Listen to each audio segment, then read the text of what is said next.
দোস্ত আমার ছেলে তো পড়াশোনা অনেক ভালো, বুঝছস? অনেক আগ্য হয়ে গেছে। ছেলে কোন ক্লাসে পড়ে?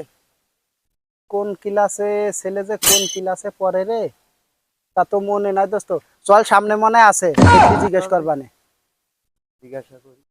ওই যে আমার ছেলে, চলো। বাবা কি করো? এই কিছু না আব্বা, এই যে ও, তা তুমি তো লেখাপড়া অনেক ভালো। তোমার আঙ্কেলে জিজ্ঞেস করছিল তুমি কোন ক্লাসে পড়ো। আমি ওই যে এ বিবি। আমি বুঝলাম না তো বাবা।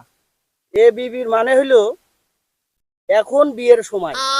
আহা, আমি পারি না আর পারি না, আমি কেন মরি না।